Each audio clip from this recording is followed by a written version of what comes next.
د ننګرهار امنیه قومندانۍ ویاند وایي د چین ولسوالۍ په مامند درې سیمه کې په یو هوایي برید کې 21 داعش وسلوال او همدارس د شیرزاد ولسوالۍ په مرکخیلو سیمه کې د بي پیلوټ الوتکې په برید کې 2 تنه طالب وسلوال وژل شوي دي. د چارواکو په خبره په وژل شوو کې بهرانيان هم شامل دي. د چین ولسوالۍ د مامند درې ډاګي په ساحه کې د بهرنیو ځواکونو بي پیلوټ الوتکې هوایي برید ترسره کړی چې په ترڅ کې 21 داعش وسلوال وژل شوي.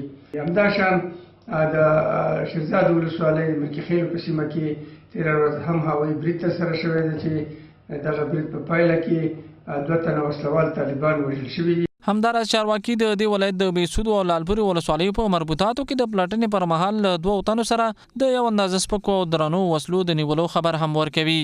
10 مله ټیټي توپانچې 1 مله راکټ انداز 4 پیره راکټ انداز مرمۍ 500 پیره د پیکا مرمۍ او د پیکا مل کشف او ترلاسه کړی دي. دا په داسې حال کې د چې پولیسو په بیسود ولسوالیو کې له 3 تنو سره 50 کیلوګرام نشي توکي هم نیولې دي.